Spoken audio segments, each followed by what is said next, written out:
नमस्कार दोस्तों, स्वागत है हमारे चैनल एआई तंशु पर, जहां आज हम बात करेंगे श्रीमद् भगवद गीता के तीसरे अध्याय कर्मयोग की, जो हमें सिखाता है कि कैसे कर्म को पूजा बनाकर जीवन में मुक्ति और शांति पाई जाए। तो तैयार हो जाइए एक ऐसी यात्रा के लिए जो आपके मन, आत्मा और जीवन को बदल देगी। अगर आपको आध्यात्मिकता, जीवन दर्शन और प्रेरणा पसंद है तो अभी सब्सक्राइब करें, लाइक करें और बेल आइकन दबाएं ताकि आप हमारे हर नए वीडियो से जुड़े रहें। तो दोस्तों, बिना देरी किए चलिए शुरू करते हैं। श्लोक 1, अर्जुन की उलझन, कर्म या ज्ञान। दोस्तों, क्या आपने कभी ऐसा महसूस किया कि जिंदगी आपको दो रास्तों के बीच खड़ा कर देती है और आप समझ ही नहीं पाते कि कौन सा रास्ता सही है? यही हाल है हमारे प्यारे अर्जुन का। कुरुक्षेत्र के रण क्षेत्र में खड़े अर्जुन भगवान श्री कृष्ण से कहते हैं, हे केशव, अगर ज्ञान कर्म से बेहतर है तो फिर मुझे यह खतरनाक युद्ध क्यों लड़ना चाहिए? आप कभी ज्ञान की बात करते हैं, कभी कर्म की। मेरी बुद्धि भटक रही है, कृपया साफ साफ बताइए मुझे क्या करना चाहिए? अर्जुन की यह उलझन हम सबकी कहानी है ना? जब बॉस कोई मुश्किल प्रोजेक्ट देता है या जिंदगी में कोई ऐसा काम सामने आता है जो हमें बिल्कुल पसंद नहीं, तो हम भी तो बहाने ढूंढने लगते हैं। अरे, अगर सब कुछ आत्मा और ज्ञान में ही है तो इतनी मेहनत क्यों करें, क्यों रिस्क लें? अर्जुन भी यही सोच रहे थे कि अगर आत्मा अमर है तो युद्ध का क्या मतलब। लेकिन श्री कृष्ण की बात का आधा अधूरा मतलब समझने में अर्जुन चूक गए। श्री कृष्ण का जवाब, कर्म और ज्ञान एक ही सिक्के के दो पहलू। श्री कृष्ण मुस्कुराते हुए कहते हैं, हे अर्जुन, मैंने तुम्हें दो रास्ते बताए, ज्ञान योग और कर्म योग। लेकिन ये दो अलग रास्ते नहीं, बल्कि एक ही मंजिल की दो सीढ़ियां हैं। ज्ञान योग वो है जहां तुम समझते हो कि तुम सिर्फ शरीर नहीं, आत्मा हो। तुम अपने मन को काबू में करते हो, इंद्रियों पर नियंत्रण पाते हो और इस सवाल का जवाब ढूंढते हो कि मैं कौन हूं। कर्म योग वो है जहां तुम अपने हर काम को बिना लालच, मोह या अहंकार के करते हो। तुम खुद को सिर्फ एक माध्यम मानते हो और हर कर्म को पूजा की तरह करते हो। दोस्तों, इसे ऐसे समझिए, मान लीजिए आप एक स्टूडेंट हैं और आपको एग्जाम की तैयारी करनी है। ज्ञान योग कहता है, समझो कि तुम्हारा असली स्वरूप आत्मा है, पढ़ाई सिर्फ एक प्रक्रिया है। लेकिन कर्म योग कहता है, बिना रिजल्ट की चिंता किए पूरी मेहनत से पढ़ो, क्योंकि यही तुम्हारा कर्तव्य है। दोनों एक साथ चलते हैं। ज्ञान आपको दिशा देता है और कर्म आपको मंजिल तक पहुंचाता है। श्लोक 2, कर्म से भागना नहीं, उसे अपनाना है। श्री कृष्ण आगे कहते हैं, हे अर्जुन, कर्म से भागना समाधान नहीं। हर इंसान के अंदर पुरानी आदतें, इच्छाएं और संस्कार होते हैं जिन्हें संस्कृत में वासनाएं कहते हैं। ये वासनाएं हमें बार बार भटकाती हैं और इनसे छुटकारा सिर्फ एक तरीके से मिलता है, निस्वार्थ कर्म। सोचिए, आपका मन एक गंदा तालाब है जिसमें कीचड़ जमा है। अगर आप उस तालाब को साफ करना चाहते हैं तो क्या करेंगे? सिर्फ सोचेंगे कि हां, यह साफ हो जाए? नहीं ना, आपको मेहनत करनी पड़ेगी, कीचड़ निकालना पड़ेगा। वैसे ही मन को साफ करने के लिए कर्म करना पड़ता है, लेकिन बिना स्वार्थ के। जैसे अगर आप किसी गरीब की मदद करते हो बिना यह सोचे कि मुझे क्या मिलेगा, तो आपका मन धीरे धीरे शुद्ध होने लगता है और जब मन शुद्ध होता है तभी असली ज्ञान अंदर आता है। श्लोक 3, कर्म करना आत्मा का स्वभाव है। श्री कृष्ण अर्जुन को समझाते हैं, इस संसार में कोई भी इंसान एक पल के लिए भी बिना कर्म किए नहीं रह सकता। प्रकृति ने हर आत्मा को ऐसे गुण दिए हैं जो उसे हमेशा कुछ न कुछ करने के लिए मजबूर करते हैं। अगर आप बाहर से कुछ न भी करें तो भी आपका मन सोच रहा होता है, बुद्धि काम कर रही होती है, यानी कर्म तो हो ही रहा है।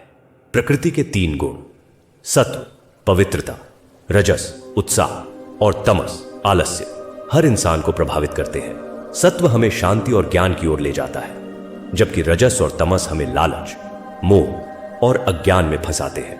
दोस्तों, कभी ऐसा हुआ कि आप सुबह उठकर सोचते हैं, आज कुछ नहीं करूंगा, बस आराम। लेकिन क्या होता है? आपका मन बेचैन हो जाता है, सोशल मीडिया स्क्रॉल करने लगते हो या फिर बेकार की चिंताओं में खो जाते हो। यानी कुछ न करना भी एक तरह का कर्म है और उसका फल भी मिलता है। श्री कृष्ण कहते हैं, कर्म से भागने की बजाय उसे सही दिशा दो। बिना स्वार्थ, बिना अहंकार के कर्म करो, यही कर्मयोग है। श्लोक 4, कर्म को यज्ञ बनाओ। श्री कृष्ण कहते हैं, हे अर्जुन, अपने हर कर्म को यज्ञ की तरह करो। यज्ञ का मतलब सिर्फ हवन करना नहीं, बल्कि ऐसा कर्म जो बिना स्वार्थ, बिना अहंकार के, सिर्फ सृष्टि के कल्याण के लिए हो। जैसे सूरज बिना कुछ मांगे रोशनी देता है, नदियां बिना भेदभाव के बहती हैं, वैसे ही हमें भी अपने कर्म निस्वार्थ भाव से करने चाहिए। जब हम बिना उम्मीद के किसी की मदद करते हैं तो वो कर्म यज्ञ बन जाता है और यही यज्ञ हमें परमात्मा से जोड़ता है। कल्पना कीजिए, आप एक ऑफिस में काम करते हैं। अगर आप सिर्फ प्रमोशन या सैलरी बढ़ाने के लिए मेहनत करते हैं तो वो कर्म आपको बांधता है। लेकिन अगर आप अपने काम को इस भाव से करते हैं कि मेरी मेहनत से मेरी टीम, मेरा संगठन और समाज बेहतर होगा, तो वही कर्म आपकी आत्मा को मुक्त करता है। श्लोक 5, यज्ञ का चक्र और जीवन का संतुलन श्री कृष्ण बताते हैं। इस दुनिया में सब कुछ एक चक्र से चलता है। अन्न वर्षा से आता है, वर्षा यज्ञ से, और यज्ञ निस्वार्थ कर्म से। जो इस चक्र का हिस्सा बनता है वही सच्चा योगी है। जो सिर्फ अपने लिए जीता है वह इस सृष्टि का चोर है, क्योंकि वह लेता तो सब कुछ है लेकिन देता कुछ नहीं। लेकिन जो अपने कर्मों को यज्ञ बनाता है वह न सिर्फ खुद को मुक्त करता है बल्कि दुनिया को भी बेहतर बनाता है। एक बार एक किसान था जो अपने खेतों में मेहनत करता था, लेकिन फसल का कुछ हिस्सा गरीबों को मुफ्त में दे देता था। लोग उससे कहते, तुम इतना क्यों बांटते हो? वो मुस्कुराकर कहता, प्रकृति ने मुझे अन्न दिया तो मेरा कर्तव्य है कि मैं भी कुछ लौटाऊं।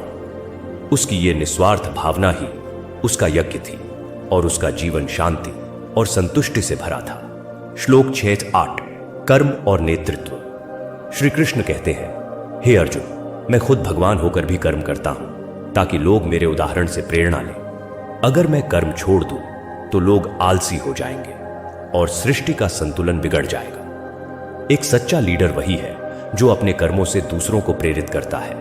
चाहे आप एक स्टूडेंट हो, कर्मचारी हो या परिवार के मुखिया, आपके कर्म दूसरों के लिए मिसाल बनते हैं। सोचिए, अगर एक टीचर क्लास में मेहनत नहीं करता तो स्टूडेंट्स भी लापरवाह हो जाएंगे। वैसे ही अगर आप अपने काम में ईमानदारी और समर्पण दिखाते हैं तो आपके आसपास के लोग भी वैसा ही करेंगे। श्लोक 9-10, कर्म को परमात्मा को समर्पित करो। श्री कृष्ण कहते हैं, अपने सारे कर्म मुझे समर्पित कर दो। बिना लालच, बिना डर, बिना मोह के कर्म करो। जो ऐसा करता है वह कर्मों के बंधन से मुक्त हो जाता है। इसका मतलब है, अपने काम को इस भाव से करो कि मैं सिर्फ एक माध्यम हूं, यह सब परमात्मा की इच्छा से हो रहा है। जब आप इस भावना से काम करते हैं तो न तो सफलता का घमंड होता है, न ही असफलता का दुख। अगली बार जब आप कोई काम करें, जैसे ऑफिस का प्रोजेक्ट या घर का कोई काम, तो मन में बोलिए, ये मैं नहीं, मेरे जरिए परमात्मा करवा रहे हैं। देखिए आपका मन कितना हल्का और शांत हो जाता है। श्लोक 11, स्वधर्म का महत्व। श्री कृष्ण कहते हैं, अपने स्वधर्म को निभाना, भले ही वो अपूर्ण हो, किसी और के धर्म को अपनाने से बेहतर है। स्वधर्म यानी वो काम जो आपकी आत्मा की सच्ची पुकार है। उदाहरण के लिए, अगर आपका मन पेंटिंग में है लेकिन आप सिर्फ इसलिए इंजीनियरिंग कर रहे हैं क्योंकि वो सुरक्षित कैद है, तो आप अपनी आत्मा को दबा रहे हैं। प्रेरक कहानी। एक बार एक लड़का था जो डॉक्टर बनना चाहता था, लेकिन घर वाले चाहते थे कि वो बिजनेस करे।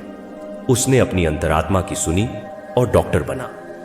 आज वो गंभीर बीमारियों का इलाज करता है और हजारों लोगों की जिंदगी बचा रहा है। उसका स्वधर्म उसे शांति और सुख देता है। श्लोक 12-13, इच्छा। सबसे बड़ा दुश्मन। अर्जुन पूछते हैं, हे कृष्ण, इंसान जानता है कि क्या सही है, फिर भी गलत क्यों करता है? श्री कृष्ण जवाब देते हैं, इच्छा, ये इच्छा ही तुम्हारा सबसे बड़ा दुश्मन है। ये रजोगुण से पैदा होती है और तुम्हारे विवेक को ढक देती है। इच्छा कैसे काम करती है? पहले मन में आकर्षण जागता है, फिर लालच बढ़ता है। अगर इच्छा पूरी नहीं होती तो गुस्सा आता है और गुस्सा आपका विवेक नष्ट कर देता है। समाधान, अपनी इंद्रियों को काबू में रखो। ध्यान, मेडिटेशन और आत्म जागरूकता से इच्छाओं को नियंत्रित करो।